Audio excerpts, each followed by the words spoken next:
Mrs. Cook says her husband promised her a fortune, but after 4 years, all she has to show for it is a measly $100. Today on Divorce Court. All rise. The Honorable Judge Starr presiding. Hello, everyone. You may be seated. Your Honor, the case of Cook v. Cook. Thank you very much. Welcome to Divorce Court. We're glad to have you here today and to help us try to figure out what's happening in the marriage of Cook versus Cook. Mrs. Cook, why don't you start? You brought the case. Why are we in Divorce Court today? We are here today because my husband, he needs a steady job, and I'm tired of him cheating on me, or we would be getting a divorce today. So no job and cheating, that's what your claim is today? Yes. So I come to you, Mr. Cook. What do you say, sir? I love my wife, and I wanna fix our marriage. I got my own business. I mean, she gotta stick with me if she want more out of it. You have a plan? Let's hear what that plan is. We'll get to that in a little bit, because there's a lot of couples that are going through some ups and downs, and the financial burden on a family can be very, very tough. Let's see if we can figure some of this out. Mrs. Cook, why don't you take me back to when you all first met and what got us to this point? Well, Your Honor, we had met in 2009 when I was in college. At the time, I had my son, and everything was okay. He had a good job. He had a 9-to-5 job, and he was the sole provider. And we got married in 2021 on his birthday, and we have a beautiful child that's 2 right now. So, Mrs. Cook, when you all first got together, you were working, he was working. Yes. Yet Mr. Cook took on the financial burden of the family. Yes, ma'am. Okay. After you got married, did that financial situation change, or was he still the sole provider in the beginning of the marriage? He was the sole provider. When we got married, he lost his job, and he wanted to start doing his construction business. Now I'm going to move over to Mr. Cook. Mr. Cook, y'all have been together for 4 years. How long did you do the main providing for the family? I only haven't been providing for about a year now. I had to let my job go. I got injured on the job. Got it. And you were no longer physically able to do it? Yes, Your Honor. So you decided what? How were you going to sustain your family at that point? At that point, then I got my own construction business. So I'm assuming because you physically can't do the manual labor, you must have people that work for you as almost subcontractors. Am I right? Not, well, right now, no. I do it all myself. Even though I got an injury, I can still work.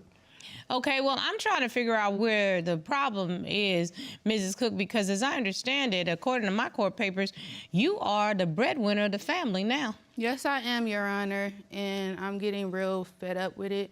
How long has this been going on, ma'am? I'm gonna say 2.5 years since he got laid off from his 9-to-5 job. So 2.5 years, you've been providing 50, 60, 70, 80, 90%? I'm gonna say 95%. Of the household expenses? Yes, ma'am. So, Mr. Cook, you don't contribute anything? Rent, lights, water, my juror said food. Do you contribute anything to those things, Mr. Cook? Yes, I do. When she don't have it, I'll pick up. If she Your needs Honor, it, he only gives me $100 a month. And if he doesn't, he gives me an excuse of why he can't. But I also pay for the daycare. I also get the car fixed when they need to get fixed. I gotta get a storage unit because she destroyed my DJ equipment in my car, so I had to get a storage unit so she don't destroy them. I wonder why she destroyed it. Mrs. Cook, you are also saying that fidelity is an issue, the 2 F's in a relationship. Yes, ma'am. What's happening with this? There was an incident where we had got married on his birthday, which is also our anniversary. He had got mad that I didn't do anything for his birthday, so he ended up leaving for the weekend, didn't tell me, and come to find out that he was in Jersey with another woman. Are you sure? Yes, ma'am. I had proof because she had let me know that she was messing with my husband. Wait a minute. You submitted this proof to the court? Yes, ma'am. I'd like to see the evidence, please. Don't send him nothing else And if you think about touching my husband again, you're going to regret it. Peace sign. That's clearly from a wife. Have a great day. That's clearly from a Christian wife. Hold up. I just blanked him. That's from a side chick. So don't threaten me. Learn how to keep your happy. And he won't have to come to me. Don't worry, he coming back home with an empty, and I know what that means, sack. Well, I just be doggone. Mr. Cook, side chicks ain't loyal. Never. Tag, you're it. What you say to this one? Yeah, I'm wrong. I did it. I admit it. But at the same time, our marriage is rocky. She cheated on me before, so that's why I've been acting the way I've been acting. So it's not just all one-sided. It's a two-sided thing. So here's the deal. Fidelity is supposed to be important in a relationship. Mrs. Cook, what say you, ma'am? Yes, I did cheat on him 2 years ago. I did. I feel like he's addicted to porn, and I feel like he's a social media freak. Like, he talks to a lot of women, DMs. He talks about, you know, divorcing me, letting women know that we're not together. What do you mean? Are these messages on social media? Yes. So what have you seen?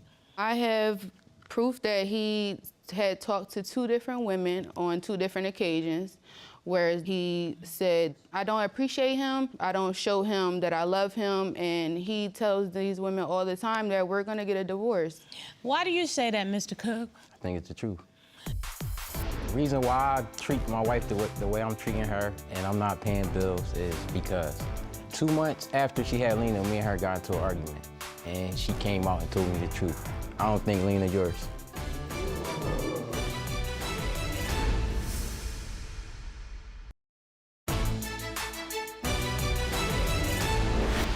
There's a lot of underneath here. There's some pain that you all have caused each other. You haven't been together that long. Mrs. Cook, the infidelity started 2 years ago, am I right? Yes. It started after we had Lena. How old is your child? 2. That math is a little close for comfort for me. Mrs. Cook, is it close for comfort for you? No. Mr. Cook, is it close for comfort for you? They ain't comfortable at all. There's always something underneath. He resents me for a lot of stuff, Your Honor. We had discussed that when I cheated, he would move past it and we would move on, but he never did. He still resents me for it. You know, that's the one thing about cheating. And it's been over 2 years. You can often say you can forgive because the heart will allow you to do that, but you'll never forget. And you'll never forget how it makes you feel.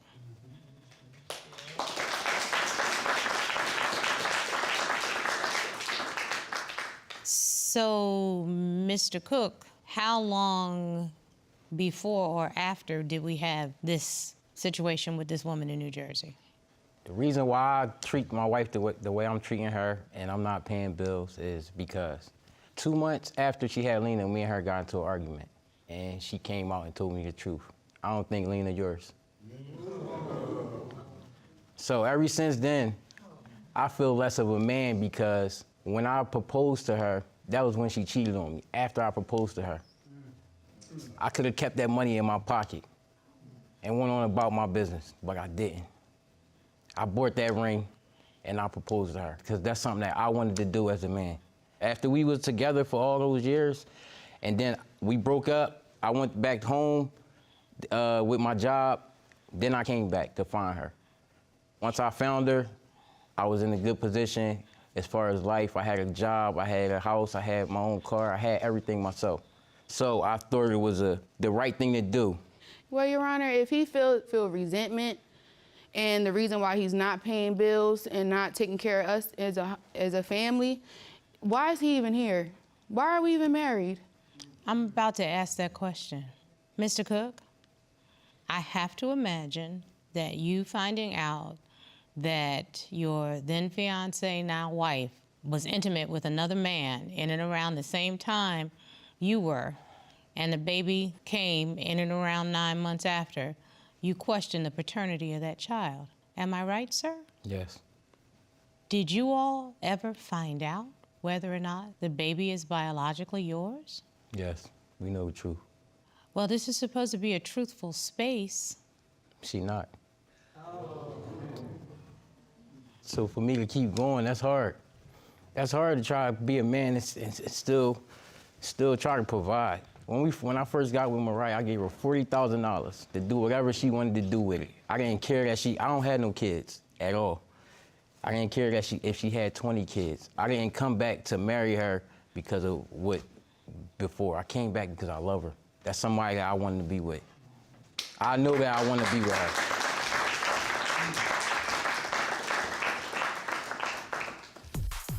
This behavior has manifested itself because of that lack of trust. Am I right, Mr. Cook? Yes. I mean, the tears in your eyes are breaking my heart. And please understand, that does not make you less than a man to have your emotions all over the place right now. It does not make you less than a man.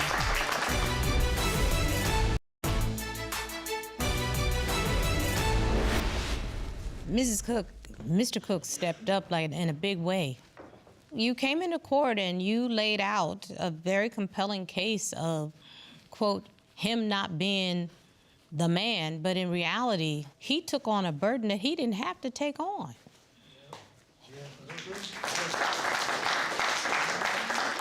You know. But I appreciate him for that, Your Honor. I do love him for that. But that Mrs. Cook, you weren't honest when you walked in the door. He has a layer of resentment that is laying dormant that y'all have not dealt with. And if you don't deal with it, the financial situation is the least of your worries. He doesn't trust you. This behavior has manifested itself because of that lack of trust. Am I right, Mr. Cook? Yes. I mean, the tears in your eyes are breaking my heart. And please understand, that does not make you less than a man to have your emotions all over the place right now. It does not make you less than a man. It actually makes you more of a man because you care. Mr. Cook, have you shared your feelings with your wife? I hold everything in. Some things, I mean, I can say it, but I mean, if ain't nothing getting done about it, what's the point of talking about it? I just talk to God. What do you think will help, sir? I think that our marriage is not gonna last, and I think we're gonna get a divorce because after we went through all that with the baby, she know who the person is. Of course. She gave him a test, and he wanted rights to the baby, and I can't live with that. So in other words, you now would have to face what some women face. We call it baby mama drama. Now you got baby daddy drama. That's a lot to ask this man to put up with, Ms. Cook. You do know that, right? Yes, but he wanted to stay in the marriage. I told him he could leave. I gave him opportunities over and over again. If he didn't want to be in this marriage no more, I gave him that chance to live his life, to move on. Why do you think he's still in the marriage? For the baby, not for me. He's more in love with the baby than he is with me. It's not the baby's fault. It's not the baby's fault. That's why he's in love with that baby, because that baby is innocent. She didn't have a doggone thing to do with what her parents were doing, nothing whatsoever. And all that baby knows is this man right here wraps his arms around her, and if her nose is running, her daddy get a tissue. That's all she knows. She don't know nothing else. That's it. That's all she knows. That's what she knows. It seems to me that y'all were either going to try to build something or not, Mrs. Cook. Do you want to build something with this man? Yes, but why do I have to put all the burden on me? Financial stuff. I do everything. I pay all the bills by myself. That doesn't give him a right to be like, oh yeah, I'm still here because I love you. Mr. Cook, is it time to walk away, sir? I don't never walk away. I don't walk away from none. I'm built for the challenge. That's what God put me here for. Nah, but Mr. Cook, here's the deal. Mrs. Cook, you brought divorce papers to court, am I correct? Yes, because I wanted to know if he still wanted to be in this marriage or not. I want to know the same thing.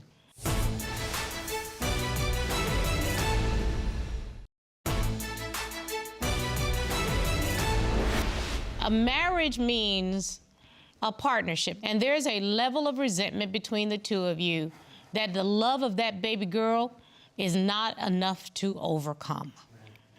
Mrs. Cook thinks that you care more about the baby than you care about her, and that might be correct. Mr. Cook is resentful of the fact that you expect him to step up and be a man, but you disrespected him as a man. Those are the facts that we are faced with today.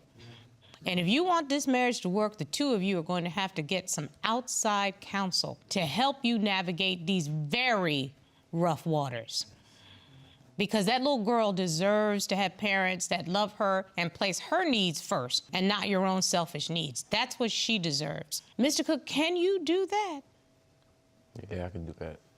Then that means, sir, resentment must go to the back burner, and the present requires Mr. Cook to step up.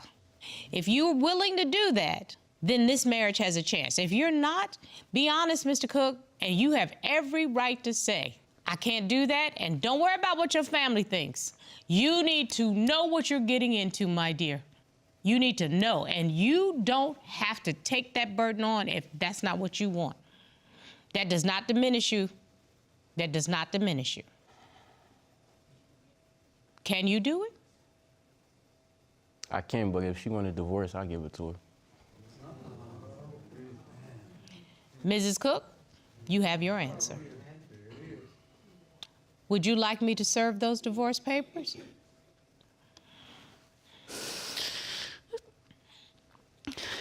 I don't know. I think conversation starts with somebody who knows what it is when a family's in trouble. You need marriage counseling. Would you be willing, Mrs. Cook, to engage in court-ordered marriage counseling before you all make this very serious decision? Would you be willing to do that? Yes.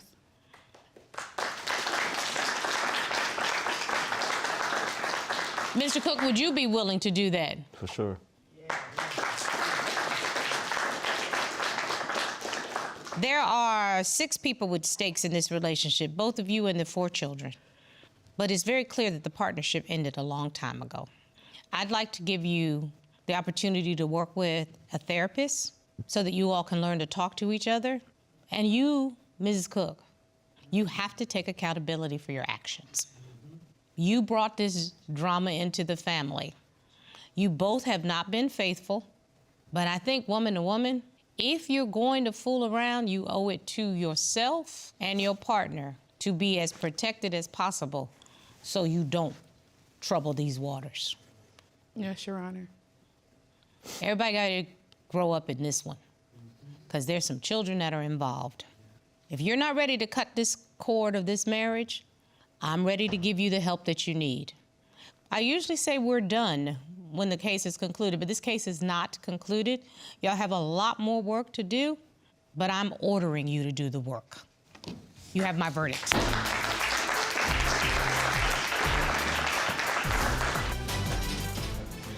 Oh, man. You really did a big one. You really got papers, though? No. Huh? That better be blank papers, man. That's blank. It is. It's not.